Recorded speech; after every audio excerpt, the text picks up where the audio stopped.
नमस्कार नरोत्तमजी. प्रथमेश नमस्कार. करतोय लवकर चालू.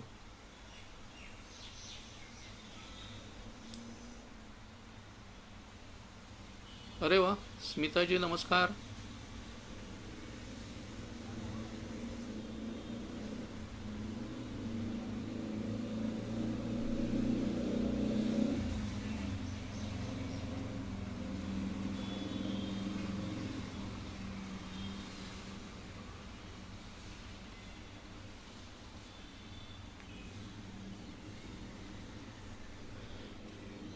हे मातृभूमी तुझला मनवा हियेले विषय तूच अनन्य झाला. स्वातंत्र्य दिनाच्या पूर्वसंध्येला आपण सगळेजण जे या फेसबुक लाईव्ह मध्ये आलायत तुमचं सगळ्यांचं स्वागत करतो. मोरे प्रकाशित केलेली आहेतच.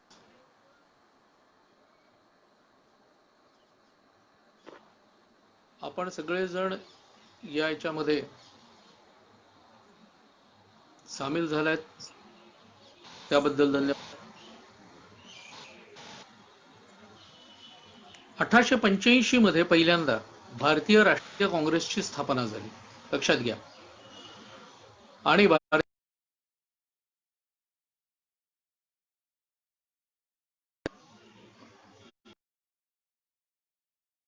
स्थापना नेमकी कोणी केली? Allen Hume. ॲलन ह्यूम नावाच्या गोऱ्या माणसाने केली. मुद्दाम क्रोनॉलॉजी लक्षात घेण्याकरता आपल्याला सांगतोय बरं का, फाळणीच्या करता. नाहीतर ती क्रोनॉलॉजी लक्षात आली. सार्वजनिक सभेची सुरुवात झालेली होती. सार्वजनिक सभा ही खरं म्हणजे ज्याचे प्रवर्तक सार्वजनिक काकाच त्यांना म्हटलं जायचं ते होते. त्यांनी खरं म्हणजे राष्ट्रीय गोष्टींची, राष्ट्रीय कार्याची सुरुवात केली होती. काँग्रेसची स्थापना एवढ्या करता झाली की 1857चं वगैरे जे काही विद्रोह झाला होता त्याच्यानंतर, त्या स्वातंत्र्य समराच्या नंतर कुठेतरी आतमध्ये लोकांच्या मध्ये काहीतरी खतखततंय असं वाटून ती खतखत सगळी बाहेर पडण्याकरता काहीतरी एक सेफ डोअर ज्याला आपण म्हणतो तशा पद्धतीचं असावं या कारणाकरता, म्हणजे ब्रिटिशांचं राज्य राहावं याच करता होतं बरं का, असं काही नव्हतं. आणि ॲलन ह्यूम कोण? तर मोरिया प्रकाशनानेच एक मिठावरचं पुस्तक प्रकाशित केलेलं आहे, ते आपण वाचा. खूप सुंदर पुस्तक आहे. ब्रिटिश कुंपण नीतीची कहाणी वगैरे पुस्तक, पण फार सुंदर आहे ते वाचलं तर आपल्याला कळेल की मीठ एवढ्या एका गोष्टीमुळे किती लोक आपल्या देशात त्या काळात मेलेले होते. आणि त्याच्या तो होता हा ॲलन ह्यूम. त्यानंतर पुढचे असलेले अध्यक्ष लॉर्ड डफरीन झालेला होता. मग त्याच्यानंतर दादाभाई नौरोजी, सुरेंद्रनाथ बॅनर्जी वगैरे हे क्रमाने अध्यक्ष होत गेले. पण मुळातला उद्देश भारतीयांना स्वातंत्र्य वगैरे मिळवून देण्याचा नव्हता. बराचसा काळ म्हणजे त्या शतकाच्या अखेरीपर्यंत जवळपास मवाळ पक्षीयांच्या हातात काँग्रेस असल्यासारखी होती. काँग्रेसमध्ये पहिल्यांदा जहालांचा आपण प्रभाव बघतो तो लोकमान्य टिळकांच्यामुळे झालेला, ज्यांनी अर्ज विनंत्या वगैरे या सगळ्याचे दिवस आता संपले असं सांगितलं. त्या 1857च्या स्वातंत्र्य युद्धामध्ये ज्या ज्या लोकांनी, ज्या मुसलमानांनी ब्रिटिशांना सहाय्य केलेलं होतं त्यांना हिंदूंच्या लाटलेल्या जमिनी ब्रिटिशांनी दिल्या. आणि इथे एक मोठं फुटीचं बीजारोपण हे आपण बघतो. त्याच्या पुढच्या काळामध्ये 1884 मध्ये केम्ब्रिजमध्ये जॉन स्ट्रेचीचं एक भाषण झालं, इंडिया प्रोग्रेस, ज्याच्यामध्ये त्यांनी असं म्हटलं होतं की भारत हा काही एक देश नाही, हा विविध देशाच्या भूखंडांना मिळून दिलेलं भारत हे एक नाव आहे. त्यामुळे इथे राष्ट्रीय सरकार, राष्ट्रीय भावना किंवा अभिमान नष्ट करण्याचा प्रश्नच येत नाही. त्यामुळे आम्ही काही तसं केलेलं नाहीये. बघा, आजही कित्येक लोक असंच म्हणतात की राष्ट्र ही संकल्पना आमच्याकडे ब्रिटिशांपासून आली. राष्ट्र ही संकल्पना ब्रिटिशांपासून आली असेल तर अथर्ववेदात कसं काय राष्ट्राचा उल्लेख आहे हो? का नुसताच शब्द म्हणून त्याच्यामध्ये टाकून दिला आणि त्याला काही अर्थ नाही, म्हणजे निरर्थक शब्द असा टाकून दिला. आपल्याकडे अर्थाशिवाय शब्द नसतो, अर्थाशिवाय नाव सुद्धा ठेवलं जात नाही बघा. त्यामुळे हे असं काही नसतं, पण हे लक्षात कोण घेणार? त्यामुळे आजही आमच्या डोक्यावर ते स्थापलं जातं की आपल्याकडे पूर्वी तर छोटी छोटी गणराज्य होती, असतील छोटी छोटी अहो आजही भारतामध्ये वेगवेगळी राज्य आहेत ना, पण ही सगळी राज्य असली तरी सुद्धा भारत हा एक देश आहे ना, भारत हे एक राष्ट्र आहे ना. मग वेगवेगळे असे प्रदेश असले तर त्याचा काय फरक पडतोय? किंबहुना त्या काळात अशी राज्य होती म्हणजे जणू काही या राज्यांचं कायम एकमेकांची हाणामाऱ्या व्हायच्या, त्यांच्या मारामाऱ्या व्हायच्या, युद्ध व्हायची. मग यांनी त्याला मारलं, त्यांनी याला. हे असं प्राचीन काळामध्ये नाही दिसत आहे हो विशेष. आणि समजा कुठे युद्ध झालं तर ते रणक्षेत्रात व्हायचं. सर्वसामान्य प्रजेला त्याचा कुठच्याही धोका पोचायचा नाही हे मुद्दाम नमूद करतो. प्रजेवरती अन्याय अत्याचार व्हायला लागले ते कोणत्या शतकानंतर आणि कोणत्या परकीय आक्रमकांच्या मुळे याचा सुद्धा विचार करायला पाहिजे. जर तो विचार केला नाही तर आपल्याला कळणार नाही. आणि मग मेकॉले प्रणीत जी शिक्षण व्यवस्था इथे रुजवली गेली त्या शिक्षण व्यवस्थेचं एक मूळ उद्दिष्ट फक्त एवढंच होतं, to approve the roots of Hinduism. काय करायला पाहिजे तर वर्णानी आणि रक्तानी भारतीय पण आवड निवड बुद्धी आणि नैतिकता यांनी ब्रिटिश असलेली माणसं निर्माण करणं. आज जवळपास तसंच झालंय की नाही ते प्रत्येकाने आपापल्या जागी राहून विचार करायचा की मला माझ्या धर्माबद्दल मुळात किती माहिती आहे. जर माहिती तरी प्रेम वाटेल हो. मला मुळात माहिती नाहीये, मी केवळ जन्माने हिंदू आहे म्हणून मी हिंदू असं म्हणतो इतकंच आहे. पण याच्या पलीकडे मला माझ्या धर्माबद्दल काय माहिती आहे? किंबहुना धर्माबद्दल माहिती करून देणारी कुठची पुस्तकं तरी माझ्याकडे आहेत? कोणते प्राचीन असलेले ग्रंथ मी वाचलेत? रामायण महाभारतासारखे कुठेतरी संस्कार करणारे ग्रंथ तरी मी वाचलेत का? याचा ज्याने त्यांनी विचार करायचा, म्हणजे मग आपल्याला कळेल. त्याच्या पुढे एक पाऊल टाकून जोसेफ कुमारप्पांनी असं सांगितलं की भारतीय लष्कराची 4 अंग आहेत: भूसेना, वायुसेना, नौसेना आणि चौथं अंग कुठचं? चर्च. ब्रिटिशांच्या काळात कोणत्या पद्धतीने कशा कशा रीतीने आपल्याकडे टप्प्याटप्प्याने पण कोणकोणत्या गोष्टीचा प्रचार व्हायचा हे लक्षात येण्याकरता म्हणून मुद्दाम ही सगळी प्रस्तावना जी करतोय ती त्याकरता. 1905 मध्ये लॉर्ड कर्झननी बंगालची फाळणी केली. ही बंगालची फाळणी ही 1947च्या फाळणीची लिटमस टेस्ट आहे. तसं बघायला गेलं तर भारताची फाळणी अनेक वेळा झाली बरं. प्रदेश असलेला अफगाणिस्तान हा आपलाच प्रदेश होता ना, तो कधीतरी काढून टाकला गेला. त्यानंतर नेपाळ गेला, भूतान गेला, ब्रह्मदेश गेला जो नंतर म्यानमार या नावाने आला, सिलोन म्हणजे श्रीलंका हा गेला. पण तरी एवढं असूनही 47चीच फाळणी हा सगळ्यात जास्त लक्षात का राहिली, आजही राहिली आहे? कारण ती वेदना देणारी होती म्हणून. लक्षावधी लोकांचे संहार त्याच्यामध्ये झाले या एका कारणामुळे. मग त्याची लिटमस टेस्ट ही ती 1905 ची लॉर्ड कर्झननी केलेली फाळणी आहे. पण त्या काळामध्ये त्यांनी बंगालची जी फाळणी केली त्याच्यामध्ये तत्कालीन ब्रिटिश प्रांतांच्या मध्ये बंगालच्या बरोबरीने बिहार वगैरे हे सगळे जे प्रदेश आहेत ना हे सुद्धा बंगाल प्रोव्हिन्समध्ये, बंगाल प्रांतामध्येच समाविष्ट होते. त्याचे 2 भाग करून टाकले. आणि ब्रॅमफिल्ड फुल्लर जो नायब राज्यपाल होता त्यांनी तर असं सांगितलं की ब्रिटिश शासनाच्या 2 राण्या आहेत, एक आवडती आणि एक नावडती. आवडती राणी मुसलमान आहेत आणि नावडती राणी हिंदू आहे. त्यांनी वंदे मातरमच्या उच्चारणावरती बंदी घातली होती. अशा वेळेला संपूर्ण राष्ट्र हे पेटून उठलं. कारण लाल, बाल आणि पाल ही त्रयी होती 3 ठिकाणची. एक पंजाब प्रांतातले, दुसरे महाराष्ट्रातले आणि तिसरे खुद्द बंगालमधले. पण या त्रयींनी संपूर्ण देशामध्ये घुसळण निर्माण केली आणि याच्यामुळे बंगालची फाळणी केलेली 1912 मध्ये मागे घ्यायला लावली. पण तरी हे पाऊल मागे घेतलं कारण 1947 मध्ये त्याच्यापेक्षाही भयानक फाळणी ही ब्रिटिशांना करायची असावी. या बंगालच्या फाळणीच्या काळामध्येच आणखीन हिंदू मुसलमानांच्या मध्ये वितुष्ट निर्माण व्हावं याकरता डिसेंबर 1906 मध्ये ढाक्यामध्ये मुस्लिम लीगची स्थापना करण्यात आली. मग त्याच्यानंतरचा भाग आपल्याला माहिती आणखीन की 1920 मध्ये लोकमान्य टिळक गेले आणि मग गांधी युग हे सुरू झालं. त्यात सत्याग्रह, आंदोलन हिंसात्मक ही सगळी समजू शकतो. पण त्याच्यामध्ये खिलाफत ही आणण्याची खरं म्हणजे काही गरज नव्हती. पण तरी सुद्धा, कारण खिलाफत कुठची? तुर्कस्तानामधली. महायुद्धाच्या वेळेला तुर्कस्तान जर्मनीच्या बाजूचा होता आणि नंतर जर्मनीचा पाडाव झाला. केमाल पाशांनी तुर्कस्तानाचं सगळंच बदलून टाकलेलं होतं. आधुनिक झालेलं होतं तुर्कस्तान. पण तिथला खलिफा याकरता प्रयत्न करत होता. त्याच्यामध्ये भारताकडून त्याला आणखीन साथ मिळण्याचं तसं बघायला गेलं तर काही कारण दिसत नाही. पण तरी आपल्याकडे खिलाफत आंदोलन हे हाती घेण्यात आलं आणि त्याच्यात त्याच काळामध्ये झालेले मोपल्यांचे अत्याचार आणि त्यावेळेला आमच्या नेत्यांनी सांगितलं ते त्यांच्या समजुतीनुसार त्यांचं धर्मपालन करतायत.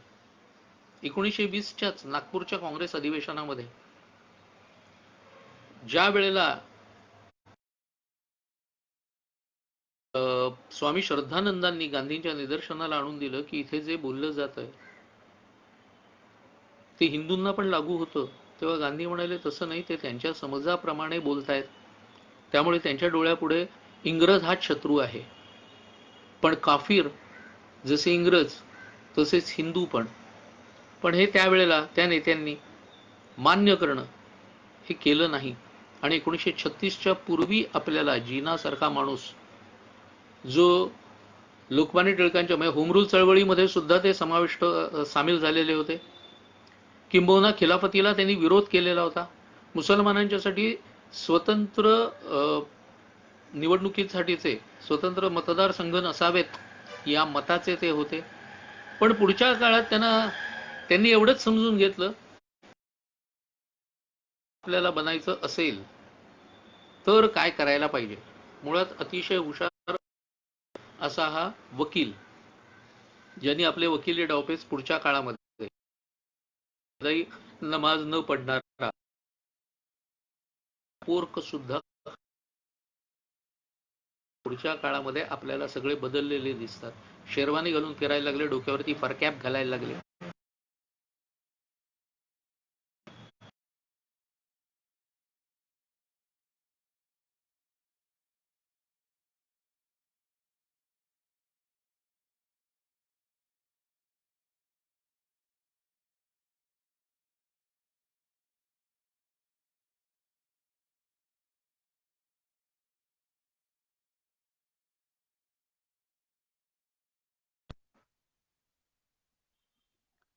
त्या मागण्या, क्षमा करा, मध्ये काहीतरी तांत्रिक अडचण आली असावी.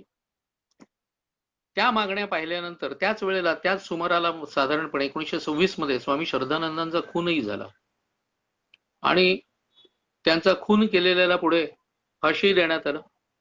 पाकिस्तान ही मुळात कल्पना कोणाची आहे तर केम्ब्रिजमध्ये शिकणाऱ्या रहमत अली चौधरीची ही कल्पना होती. पाकिस्तान या शब्दामध्येच त्याच्या प्रत्येक अक्षराला एक विवक्षित अर्थ, हे लक्षात घ्या. त्यातला पी हा पंजाब करता होता, म्हणजे वायव्य सरहद्द प्रांत. के हा काश्मीर करता होता, एस हा सिंध करता होता, तान हा बलुचिस्तान करता होता. मग असा शब्द तयार होतो, तो पाकिस्तान होतो. त्याच्यामध्ये एक मध्ये जो आय आला, तो आय कशा करता आलेला, कारण एक आय घातल्यामुळे तो पाकिस्तान होतो, म्हणजे एकीकडे पवित्र भूमी असाही त्याचा अर्थ होतो आणि दुसरीकडे आय फॉर इंडिया असाही त्याचा अर्थ होऊ शकतो. त्यामुळे याही बाबतीत बघायला पाहिजे. रहमत अलीचे एक भाग आपल्याला मुद्दाम सांगतो की तो ज्या वेळेला पहिल्यांदा जिनांना भेटला लंडनमध्ये आणि त्यांना दाखवलं ते सगळं,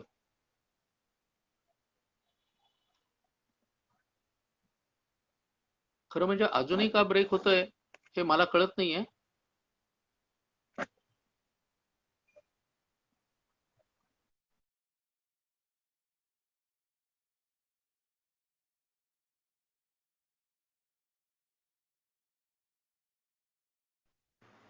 कदाचित नेटचा काहीतरी प्रॉब्लेम असावा, मी बघतोय खाली नेटवर्क ब्रेक होतोय वगैरे, पण खरं म्हणजे वायफाय वरती चालू आहे, त्यामुळे आता व्यवस्थितपणे दिसतंय का, किंवा आवाज येतोय का एखाद्याने तरी? मग एखादा मेसेज टाकलात तर मला कळेल चटकन. ओके आशुतोष, धन्यवाद. तर यातला आय हा कशा करताय हे सुद्धा लक्षात घेण्यासारखं. आणि या चौधरीनी ज्या वेळेला तो जिनांच्याकडे गेला पाकिस्तानची कल्पना घेऊन, त्यावेळेला जिनांनी ती मुडीत काढली होती, त्याला वेड्यात काढलेलं होतं. आणि त्यानंतर 8 वर्षांनी त्यांनी ती कल्पना उचलली आहे, लक्षात घ्या, 8 वर्षांनी. पण ही जी तुम्हाला आता अक्षरं सांगितली ना पाकिस्तान, याच्यातला एक भाग आपल्या लक्षात आला का, की याच्यामध्ये कुठेही पूर्व पाकिस्तान किंवा बंगाल याचा उल्लेख नाहीये, कुठेही येत नाही. मग तो एक भाग हवा आमच्याकडे असा आग्रह कशा करता होता, जर ते नावच नाहीये. पुढे बंगिस्तान म्हणून म्हटलं गेलंय, पण ते पुढे. पण मूळ पाकिस्तान या संकल्पनेमध्ये बंगिस्तान नाहीये. ते पुढच्या काळामध्ये जिनांनी बोलता बोलता सांगितलेलं होतं की बंगालमध्ये बरेच मुसलमान आहेत, त्याचप्रमाणे आसाममध्ये पण आहेत, हे ठोकून दिलेलं होतं. कारण आसाममध्ये मुसलमानांची बहुसंख्या नव्हती. तरी सुद्धा असं आहे की दणकवून मागायचं असतं, काय पदरात पडेल ते नंतर बघायचं असतं. या रहमत अलीची अवस्था अशी झाली की तो त्यानंतरच्या काळामध्ये स्वतःला फादर ऑफ पाकिस्तान वगैरे अशा पद्धतीचा म्हणून घ्यायचा. हा केम्ब्रिजचा असलेला विद्यार्थी, पण ज्या वेळेला याची कल्पना या मोठ्या लोकांनी उचलली आणि पाकिस्तान आपल्या पदरात पाडून घेतलं, त्या पुढच्या काळामध्ये तो पाकिस्तानात आल्यानंतर त्याला कोणी जवळ केलं नाही. त्याचं कारण प्रत्येक जण आपापल्या राजकीय जागा पटकावून बसलेले होते, राजकीय स्थानं आपली आणखीन बळकट करत बसलेले होते. अशा वेळेला अनेकांच्याकडे तो गेला, त्याला कोणीही धूप घातली नाही. आणि शेवटी 1948 मध्ये जिना गेल्यानंतर लियाकत अली, जो त्यावेळेला पंतप्रधान होता पाकिस्तानचा, त्यांनी तर रहमत अलीला धक्के मारून पाकिस्तानाच्या बाहेर हाकलून दिलं. रहमत अलीची अवस्था अशी झाली की ज्यांनी या सगळ्या पाकिस्तानची कल्पना मांडली, त्याचं जे घरदार वगैरे सगळं होतं ते हिंदुस्थानच्या ताब्यात असलेल्या पंजाबमध्ये होतं, त्यामुळे ते सगळं गेलेलं होतं. आता राहण्यापिण्याची पंचायत झाली, खाण्यापिण्याची पंचायत झाली, काय करावं ते त्याला कळेना. शेवटी तसाच ब्रिटनमध्ये आला. ब्रिटनमध्ये नोकरी मिळण्याची मारामार झाली आणि अखेर भीक मागायला लागला रस्त्यावरती. आणि एक दिवस भीक मागता मागता रहमत अली त्या लंडनच्या रस्त्यावरती मरून पडला. 7 दिवस त्याचं प्रेत तसंच पडलेलं होतं. पुढे केम्ब्रिज युनिव्हर्सिटीला असं वाटलं की आपला असलेला पूर्वीचा विद्यार्थी, तेव्हा त्याचं प्रेत असंच पडू नये म्हणून त्यांनी ते उचललं आणि मग त्यांच्या खर्चाने त्यांनी त्याच्यावरती सगळं त्याचं और्ध्वदेहिक वगैरे अंत्यसंस्कार वगैरे हे सगळे त्यांनी केले. ही अवस्था पाकिस्तानची मूळ कल्पना ज्याची होती त्याची झाली, हे लक्षात घ्या. अर्थात हे आणि याच्यासारखेच अधिक भाग जर बघायचे असेल तर मोर्या प्रकाशनानेच आमचं जे पुस्तक काढलेलं आहे पाकिस्तान विनाशाकडून विनाशाकडे, आज 3री आवृत्ती त्याची उपलब्ध आहे.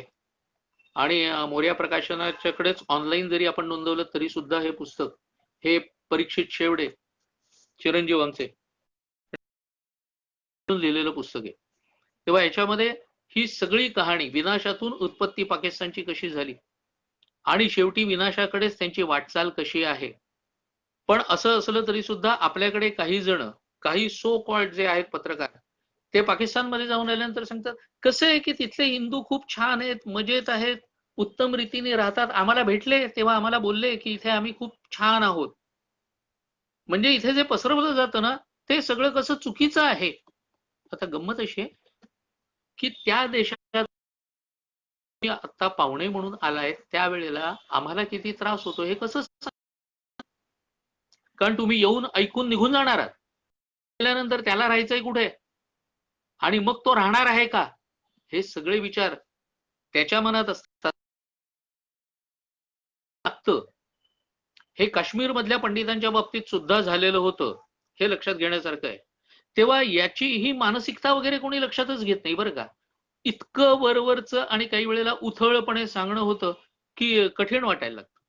इकडे एकदा काय करायचं हे निश्चित झाल्यानंतर मुस्लिम लीगच्या मागण्या या वाढायला लागल्या.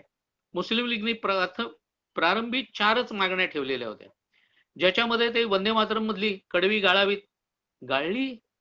2च कडव्याचं वंदे मातरम म्हटलं जायला लागलं. आनंदमठ कादंबरी ही मुस्लिमांसाठी अन्यायकारक आहे. सारे जहां से अच्छा याच्याकरता नवीन गाणं बनवण्यात आलं.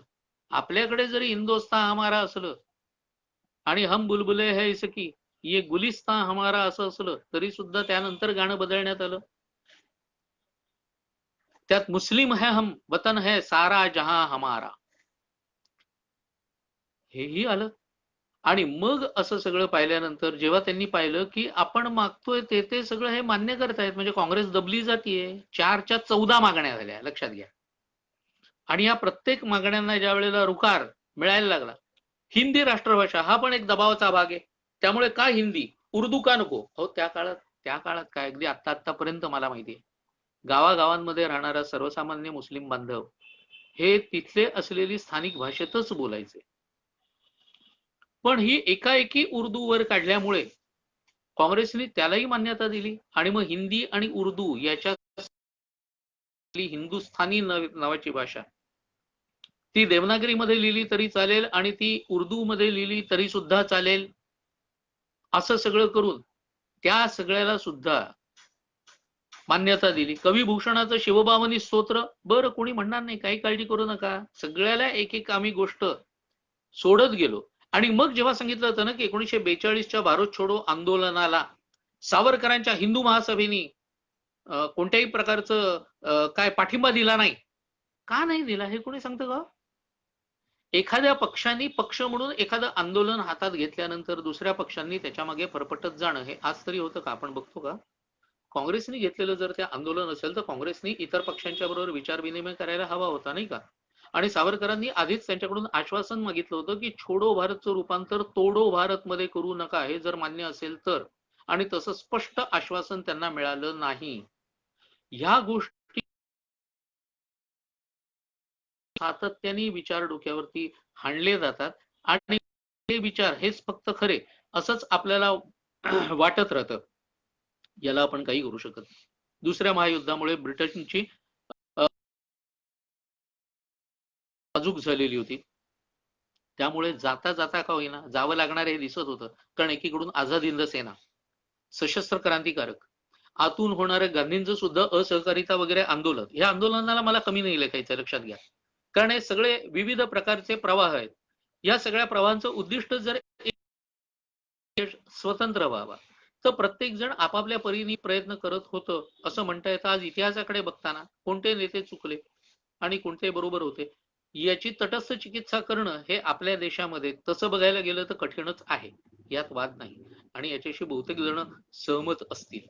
प्रत्येक जण आपापल्या नजरेतून बघतो, पण ते बघत असताना एक विचार करत नाही की अरे नेते झाले तरी सुद्धा हे सगळे जण माणूसच होते ना. चुका होतात, इतिहासामध्ये चुका झालेल्या असतील, झालेल्या चुका या झाल्या ना त्या काळात असं मान्य करणं आणि पुढे तशा चुका होऊ न देण्याचा प्रयत्न करणं, असे भाग सहसा होताना दिसत नाहीत. अर्थात त्याला आपण काय करणार असो. 1946च्या इंटरिम निवडणुका झाल्या. त्या इंटरिम निवडणुकीमध्ये नेमके सावरकर प्रचंड आजारी होते आणि त्या काळामध्ये हिंदू महासभेच्या सगळ्या घोषणा या काँग्रेसने पळवल्या. लोकांना आश्वासन दिलं की काही झालं तरी देशाचं विभाजन होणार नाही आणि निवडून आल्यानंतर पहिल्यांदा देशाच्या विभाजनाचा ठराव मान्य.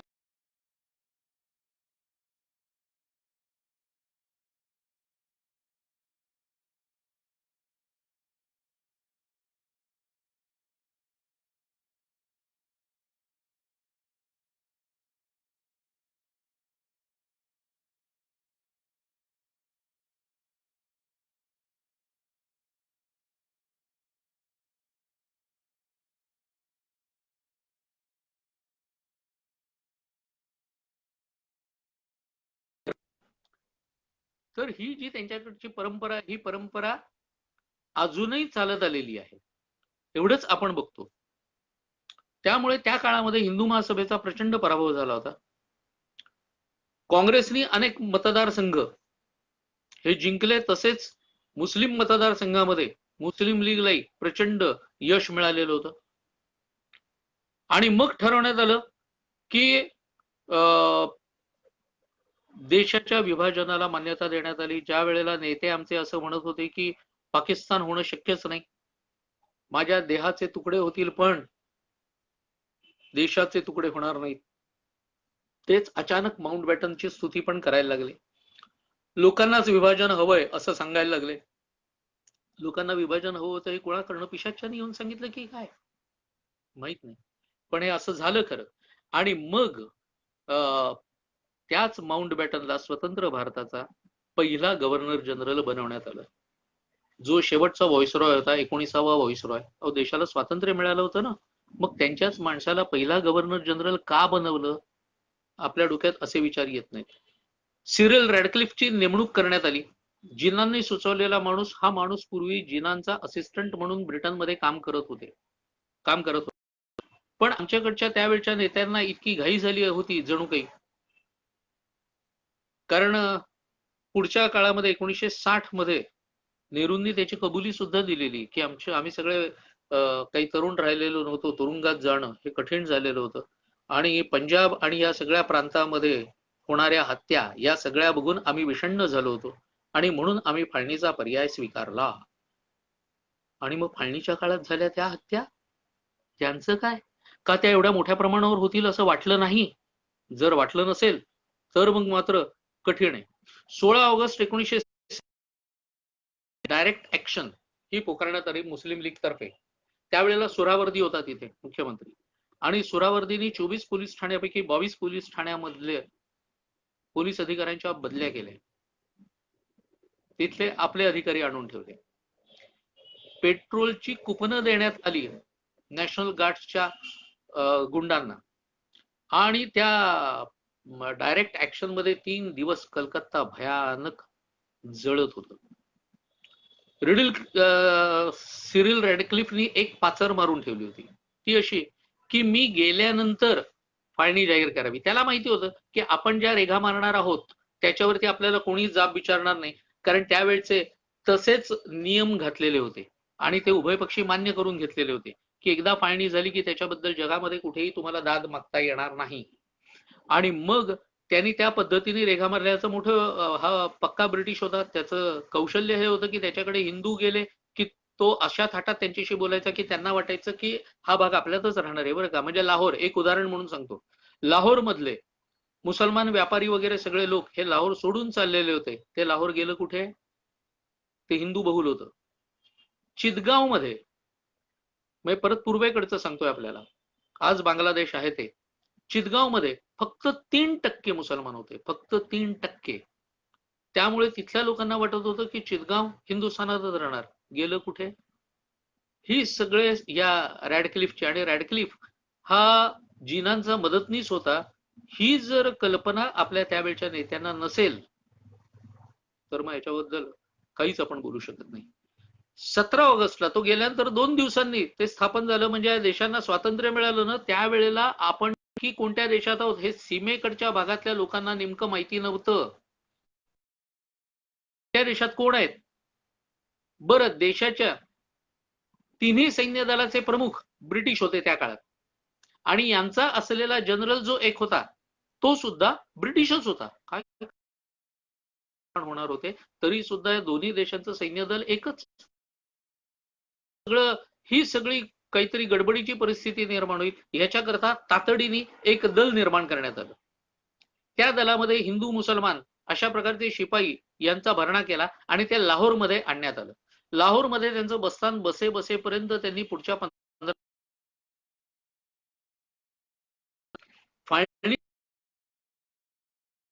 आकडेवारी सांगितली जाते. 10 लाख लोक बेपत्ता अथवा मृत. अनधिकृत आकडेवारी आहे 25 ते 50 लाख. इतकी जर भयानक मनुष्यहानी झालेली असेल तर ही का, कशा करता?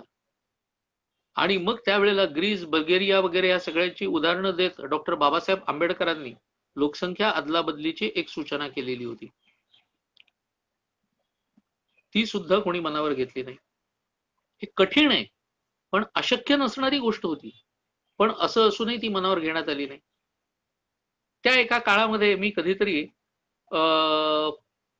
गोविंदराव कुलकर्णींचं पुस्तक वाचलं होतं, हे मी कॉलेजमध्ये असतानाच, फाळणीचे दिवस या नावाचे. मी मुद्दाम पुस्तकांचे रेफरन्सेस एवढ्या कारणाकरता देत जातो की त्या निमित्ताने आपण ती पुस्तकं किमान बघून वाचा, आवर्जून वाचा. त्याच्यामध्ये त्यांनी फार विलक्षण, त्या माणसांनी स्वतः भोगलेलं, कराचीहून जे इथपर्यंत आले आणि मग सोलापूरला आपल्या गावी जाऊन राहायला लागले, त्या गोविंदराव कुलकर्णींनी लोक बोलवायचे ते, आणि फाळणीच्या काळात काय काय घडत होतं आणि आम्ही कसे जीव वाचवून आलो याच्याबद्दल ते लोकांना सांगायचे. परिणाम काय झाला? परिणाम एवढाच झाला की तिथल्या कलेक्टरनी त्यांच्यावरती 25 वर्षाची बंदी, ते जे सांगायचे ते कुठेही सांगायचं नाही, कुठेही लिहून प्रकाशित करायचं नाही, याकरता 25 वर्षाची बंदी त्यांच्यावरती लादण्यात आली. आणि मग त्या काळामध्ये त्यांनी पुस्तक लिहून काढलं, आणि ते पुस्तक इतक्या वर्षाच्या नंतर प्रकाशित झालंय बरं का. आता दुर्दैवाने गोविंदराव नाईक, त्यांचे आणि आमचे म्हणजे आमच्या वडिलांच्यामुळे खूप चांगले, खूप जवळचे संबंध होते. त्यामुळे त्या एका काळात ते पुस्तक वाचलेलं, ते डोक्यात बसलेलं. पुभा भावे, सर्वनाश, हे पुस्तक आजही वाचलं तरी फार फार भयंकर पुस्तक आहे. तेव्हा हेही एक महत्वाचं पुस्तक आहे. स्टर्न रेकनिंग हा तर अहवाल आहे, मला असं वाटतं ते पुस्तक आहे. तमस ही त्याच्यानंतर आलेली एक कादंबरी. इथे पडला, मला असं वाटतं रामानंद सागरांचं आहे, मराठीमध्ये अनुवाद झालेला आहे त्या पुस्तकाचा. तेव्हा अशी वेगवेगळी पुस्तकं ज्या वेळेला, फाळणीचे दिवस, सुधीर जोगळेकर त्यांनी अनुवाद केलेला आहे. होबे शेषाद्रीजींचं.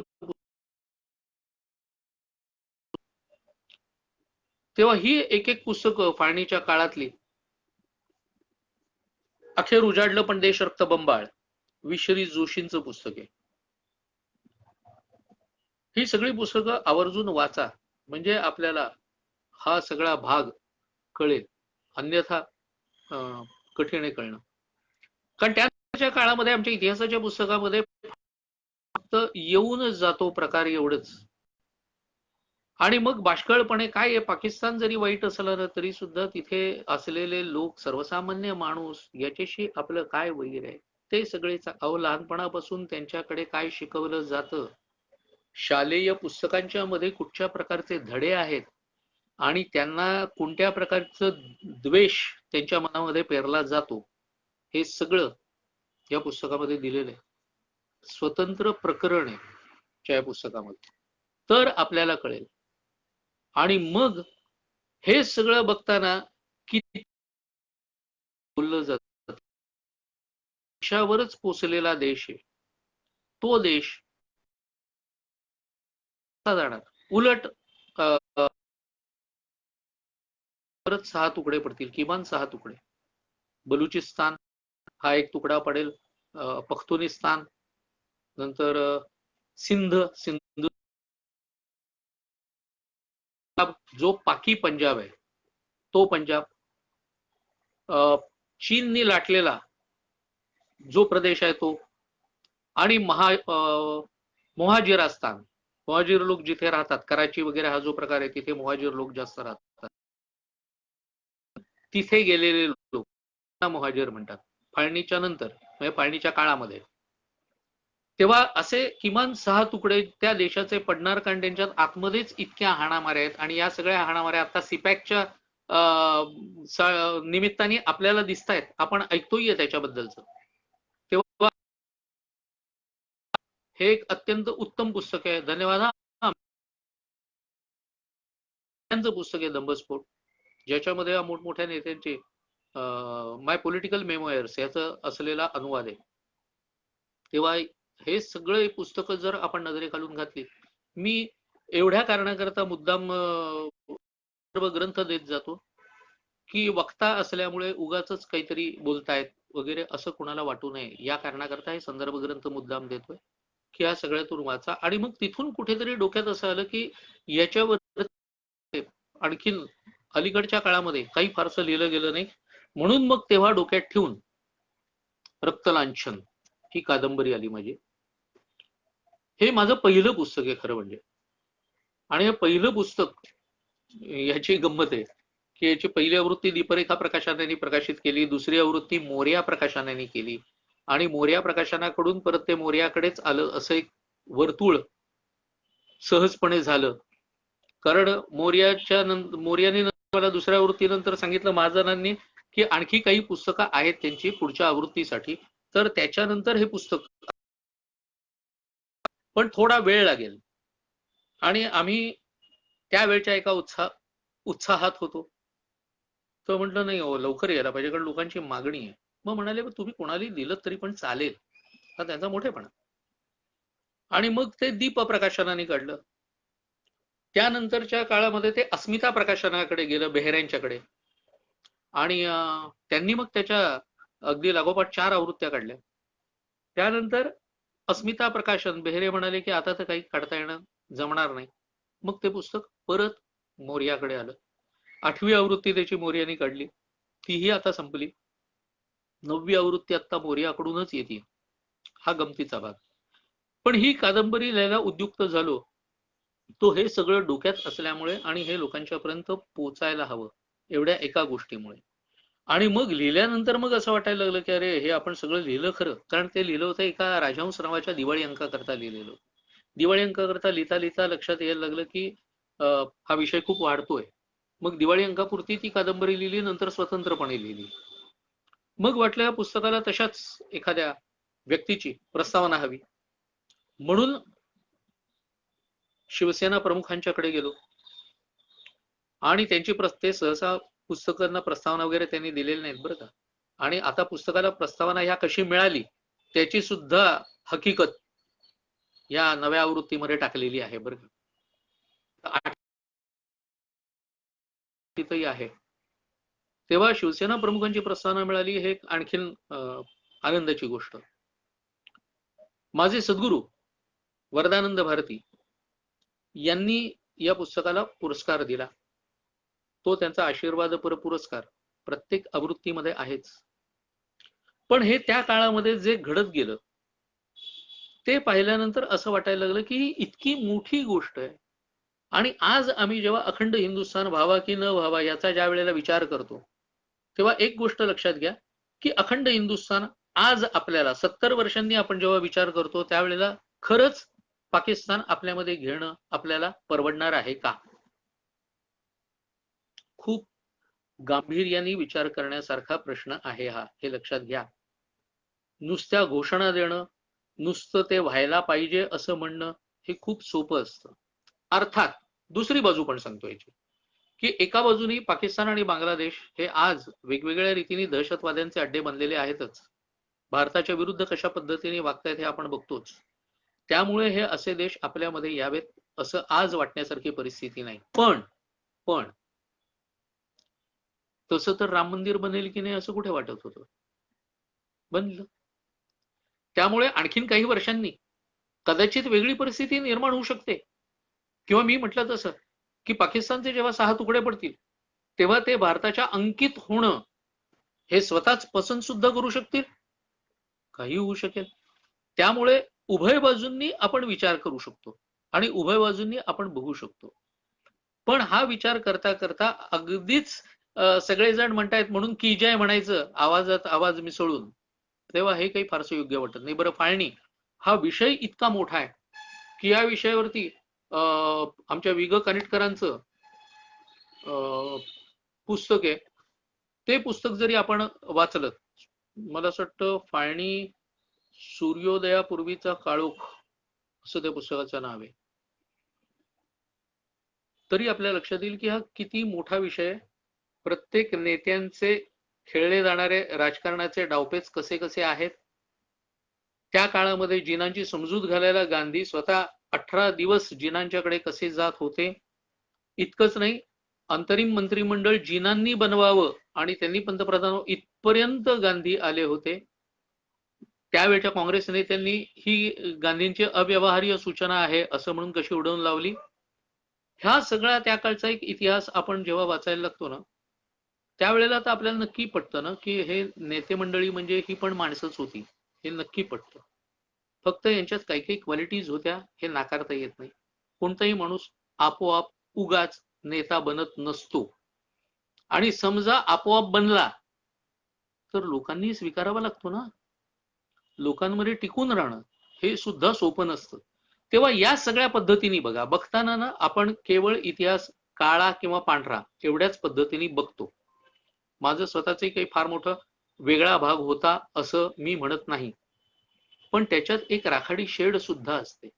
ही शेडही आपण लक्षात आणि मग त्या पद्धतीने जर आपण पाहिलं तर मग आपल्याला बऱ्याच गोष्टी या कळत जातील. आणि म्हणून म्हणतोय की हा फाळणीचा इतिहास विषण्ण करणारा इतिहास आहेच. फ्रीडम ॲट मिडनाईट सारखंही एक पुस्तक आहे, ज्या पुस्तकाच्या पहिल्या आवृत्तीमध्ये एक चावटपणा केलेला होता सावरकरांच्या बद्दल वाईट लिहून. त्याच्यानंतर त्या लेखकांच्या वरती खटला भरण्यात, ज्यांना माहिती नाही त्यांच्याकरता मुद्दाम सांगतो बरं का, त्या लेखकांच्या वरती खटलाही भरण्यात आलेला होता. विक्रम सावरकरांनी या सगळ्या खटल्याची हकीकत त्यांच्या प्रज्वलंत मध्ये प्रकाशितही केलेली आहे. ती नंतरच्या काळात समाज माध्यमांवरती अलीकडच्या काळात जेव्हा फार वाजायला लागलं त्यावेळेला मी स्वतः टाकलेली होती, अनेक जणांनी टाकलेली होती, ज्यांच्याकडे ही माहिती होती त्यांनी तेव्हा फ्रीडम ॲट मिडनाईटच्या त्या लेखक द्वयींनी तो सगळा भाग मागे घेतो असं सांगून ती आवृत्ती मागे घेतली. ज्यांच्याकडे ती पुस्तकं आधी विकली गेली होती आणि पोचली ना, ती फक्त तेवढाच, जे विकृत असतात ना ते विकृतच वागायचे, त्यामुळे ते तेवढाच भाग प्रकाशित करतात. हा प्रकाशित करून नेमकं काय साधतात ते मला अजून कळलेलं नाही. पण ज्या वेळेला आपण नेत्यावर घाणेरड्या पद्धतीची आणि खालच्या पद्धतीची टीका करतो ना, त्यावेळेला ते आपल्यावरती सुद्धा उलटू शकतं, एवढंच समजायचं. किंवा आपण ज्यांना मानतो त्यांच्यावरती सुद्धा उलटू शकतं, त्यांची खरं म्हणजे चूक नसली तरी. तेव्हा हे सगळं लक्षात घ्यायला लागतं. आणि मग पुढच्या आवृत्त्यांच्या मध्ये फ्रीडम ॲट मिडनाईटच्या हे सगळं नाहीये, हेही लक्षात घ्या. आणि असं करून जर आपण या सगळीकडे पाहिलं तर आपल्याला नीट कळेल. आपल्याला कोणतीही गोष्ट कळणं हे खरं म्हणजे खूप कठीण होत जाईल. फाळणीच्या काळामध्ये अनेकानेक लोक ज्या पद्धतीने येत होते, एक ट्रेन टू पाकिस्तान म्हणून पण एक खुशवंत सिंगांचं पुस्तक, फारसं मला ते पुस्तक हे नाही वाटलं, का माहिती नाही, ते समकालीन होते खरं म्हणजे. पण असं असलं तरी तेव्हा अशा फाळणीच्या वरती वि.स.वाळिंबेंनी लिहिलेलं पुस्तक आहे. तेव्हा या प्रकारची पुस्तकं वेगवेगळी जर आपण वाचली तर आपल्याला बरंच काही कळेल. झाला याच्यामध्ये आपण पहिला गव्हर्नर जनरल त्याला बनवलं, त्याच वेळेला माउंटबॅटनची इच्छा अशी होती की पाकिस्तानचे गव्हर्नर जनरल आपणच बनावं, म्हणून त्यांनी जिनांच्याकडे ती बोलून दाखवली. जिनांनी विचारलं का, तर म्हणाला नाही, हिंदुस्थानचा गव्हर्नर जनरल मी बनतोय तर पाकिस्तानचा म्हणाले पाकिस्तानचा गव्हर्नर जनरल मीच होणार आहे. माउंटबॅटन म्हणाला अहो ते काही विशेष महत्वाचं पद नसतं. ते म्हणाले का, तुम्ही मागताय त्या अर्थी ते विशेष महत्वाचं असेलही, त्यामुळे तुम्ही नाही मीच होणार, असं म्हणून जिनांनी खोडा घातलेला आहे हे लक्षात ठेवा. पण आम्ही मात्र ते त्यांना देऊ केलं. फाळणीच्या वेळचे जे नियम होते त्या नियमांच्या मध्ये ज्या वेगवेगळ्या संस्थानांना सामील करून घ्यायचं होतं, जवळपास 562 संस्थानं होती. या संस्थानांना सामील करून घेण्याकरता मिळालेला वेळ खूप थोडा होता. त्या थोड्या वेळामध्ये ज्यांनी प्रचंड मोठं काम केलं त्या नेत्याचं नाव आहे वल्लभभाई पटेल. वल्लभभाई पटेलांच्याकडे अतिशय थोडा वेळ असून सुद्धा ते ज्या भागातून आले होते ना, त्या भागामध्ये तोंडावरती साखर ठेवणं, म्हणजे जिभेवरती बर्फ ठेवून बोलणं हे सहज शक्य असणारं असतं. बघा ना, साडीच्या दुकानात वगैरे आपण गेलो, दुकानदार तो जर गुजराती असेल तर तो जो ने जोने करत इतक्या साड्यांच्या घड्या उलगडून दाखवतो की शेवटी आपण थकतो आणि बिचाऱ्याला काय एवढे कष्ट द्यायचे असं म्हणून घेतो. त्याचा धंदा होतो ना, येणारी एखादीच असतात, त्याचा धंदा होतो. या उलटची अवस्था मी बोलत नाही. प्रत्येकाने काही काहीतरी अनुभवता आलेला असेल, पण त्या अनुभवामधून आपण कुठेतरी शहाणं व्हायला पाहिजे, एवढं नक्की. तेव्हा यांनी प्रत्येक संस्थानिकांना बोलवून त्यांना सांगितलं की दळणवळण व्यवस्था, संरक्षण व्यवस्था, आणखी एक तिसरा भाग आहे संरक्षण, दळणवळण. ह्या भाग आम्ही बघणार, म्हणजे भारत सरकार बघेल, बाकी सगळं तुमच्याकडे राहील की काय हरकत आहे. लक्षात घ्या, 5 संस्थानं वगळता 5, बाकीची सगळी संस्थानं त्यांनी मान्यता दिली. याच्यामध्ये मानवदर, मंगरो ही 2 सौराष्ट्रामधली छोटी छोटी असलेली संस्थान होती. त्यातल्या त्यात मोठं असलेलं होतं जुनागड संस्थान. काश्मीर आणि हैदराबाद या 5 संस्थानांचा प्रश्न शिल्लक राहिलेला होता. सगळ्यांना विलीननामा जो होता तो एकाच प्रकारचा होता, डिझाईन केलेला बरं का. त्याच्यात आणखी काही वेगळेपणा वगैरे असा कोणालाही काहीही नव्हता. आणि दळणवळण का? कारण तुमचे रस्ते बांधणी वगैरे हा सगळा भाग कोण बघणार? तर तो सरकारला माहिती असायला पाहिजे. नकाशा अचूकपणे सरकारच्याकडे असायला पाहिजे. आणि शिवाय वगैरे हे सगळं दळणवळणात येतं. त्यामुळे ते सगळं हे भारत सरकार बघणार म्हणून सांगितलं होतं. सैन्य हे भारत असायलाच पाहिजे, कारण कोणी स्वतःची जर खाजगी सेना उभी केली, भाग्यनगरमध्ये तसं झालं, म्हणजे हैदराबादमध्ये तसं झालं की निजामाने स्वतःची सेना उभी केलेली होती, त्याच्याबरोबर युद्ध झालेलं आहे. जुनागडचं संस्थान, जुनागड हा भाग असा आहे, आत्ता जो चावटपणा केला ना इम्रान खानने, आपण वृत्तवाहिन्यांवर ऐकलं असेल की जुनागड सुद्धा पाकिस्तानामध्ये सामील केलेलं त्यांनी दाखवलंय. नकाशावरती अशा रेघा मारून नकाशा आताच्या काळात बनत नसतात. त्यामुळे काश्मीर आणि जुनागडचा काही भाग जरी त्यांनी समाविष्ट केला तरी त्याच्यामुळे पाकिस्तान बनत नसतं. पण कुठेतरी तो सध्या त्याचं काहीतरी विचित्रच आहे, कारण खुर्ची डळमळीत झाल्यानंतर हे असे भाग व्हायचेच. त्या जुनागडचा नवाब जो होता तो मुसलमान होता, बहुसंख्य जनता ही हिंदू होती, आणि या न्यायाने सहजपणे ते हिंदुस्थानात यायला पाहिजे होतं फाळणीच्या तत्कालीन नियमा नाही, कारण त्यांनी जिनांच्याकडे आपला सामीलनामा पाठवून दिला, विलीननामा पाठवून दिला. जिनांनी तो खिशात तसाच ठेवला, आणि ज्या वेळेला त्यांना निरोप आला की काश्मीर तुम्हाला मिळण्याची शक्यता आहे की, असं म्हटल्याबरोबर लगेच सही केली आणि तो एक्सेप्ट करून टाकला. म्हणजे जुनागडची अवस्था अशी झालेली होती की भाडेकरूची जशी अवस्था असते की नाही, भाडेकरू आणि घरमालकाची, म्हणजे कायदेशीर ताबा मालकाकडे असतो आणि प्रत्यक्ष ताबा भाडेकरूकडे असतो. तशा पद्धतीचं काहीसं झालं की त्याचा कायदेशीर ताबा आता गेला जिनांच्याकडे. प्रत्यक्षात तिथे हिंदू बहुसंख्य आहेत, त्यामुळे तो हिंदुस्थानातच राहणं हे आवश्यक होतं. जुनागडच्या नवाबावर मग माउंट बॅटननी कसा मध्यस्थी, त्यांनी असं सांगितलं आपण सार्वमत घेऊ, कारण तो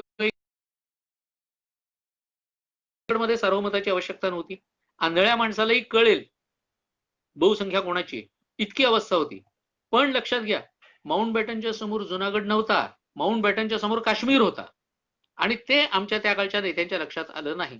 सार्वमतचं जे खूळ चालू झालं ना, त्याला पहिलं जबाबदारी ही आहे की जुनागड पासून ते सुरू झालं आणि जुनागडमध्ये सार्वमत घेण्यात आलं. मी आपल्याला म्हटलं ते उगाच म्हटलं नाही की आंधळ्यालाही कळलं असेल, कारण जुनागड मधल्या त्या मतदारांनी भारतात सामील होण्याच्या बाजूनी कौल दिला, तो 91,000 मतदारांनी कौल दिलेला आहे, आणि पाकिस्तानच्या बाजूनी फक्त 89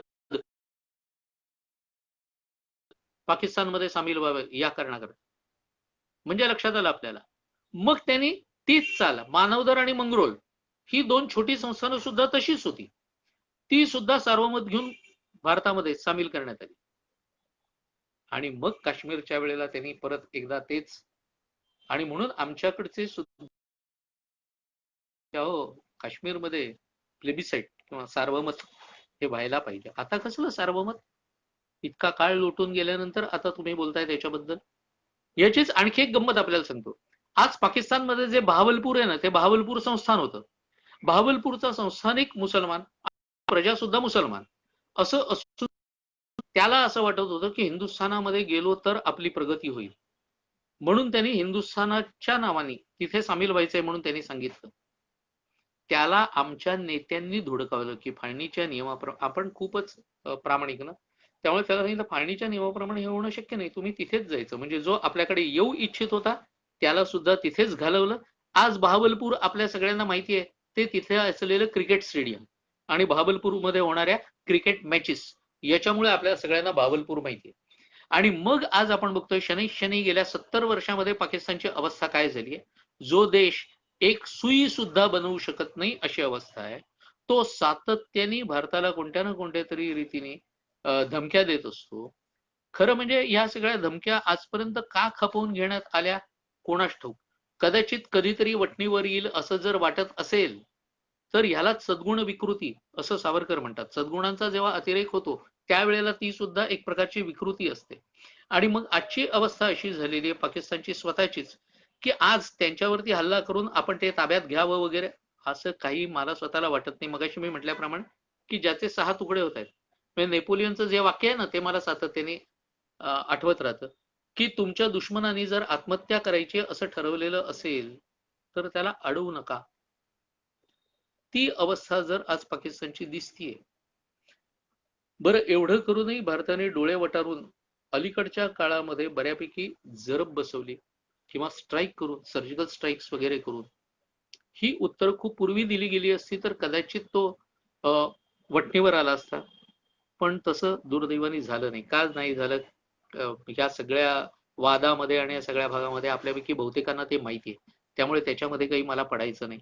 तेव्हा हे सगळे एकंदर सगळे भाग लक्षात घेतलं तर आपल्याला एवढंच सांगेन की या फाळणीबद्दल बोलता बोलता अनेक पुस्तकांची नावं तर मी आपल्याला सांगितलीच, पण त्याचप्रमाणे हे पाकिस्तान विनाशाकडून विनाशाकडे अवश्य वाचा, कारण त्याचा फाळणीवरतीच आहे. विनाशातून कशी उत्पत्ती झाली याच्याकरताचाच दिलेला तो भाग आहे. त्या पुस्तकाचा सुरुवातीचा अर्धा भाग आम्ही लिहिलेला आहे, पुढचा अर्धा भाग डॉक्टर परीक्षित शेवडे यांनी लिहिलेला आहे. आणि याच्यामधून आपल्याला बरीच माहिती कळेल. एक छोटेखानी रेडी रेकनर एकाने तर त्याच्याबद्दल लिहिलंय की अतिशय जलद रीतीने इतिहास समजून घ्यायचा असेल तर हे छोटेखानी पुस्तक हे जरूर वाचावं. आणि रक्तलांछन ही तर फाळणीवरची आहे, पण ती कादंबरी आहे.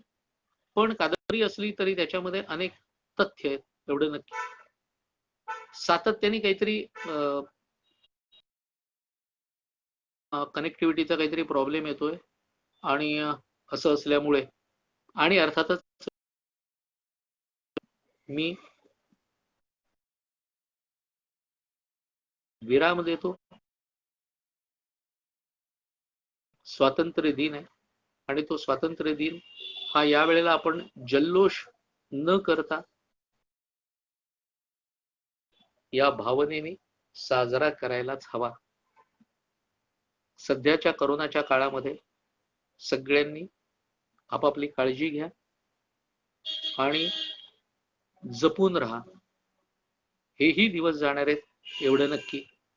या देशावर अनेक प्रकारची संकट आली. 100 वर्षापूर्वी प्लेग सारखा एक असाच साथीचा रोग सुद्धा येऊन गेला. त्यामुळे हा कोरोना असाच जाईल.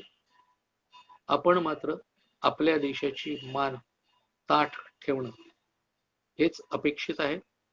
वर्तनातून इतिहास जाणून घेऊन आणि मगच पुढे जायचंय. इतकं जरी लक्षात ठेवलं तर आपल्या सगळ्यांना शुभेच्छा. आजच्या दिवशी जे जे आपले लोक निष्पाप कत्तलींना बळी पडले त्यात आठव करू. त्या सगळ्यांच्या करता आपण प्रार्थना म्हणू. इतकंच सांगतो आणि माझ्या वाणीला विराम देतो. वंदे मातरम.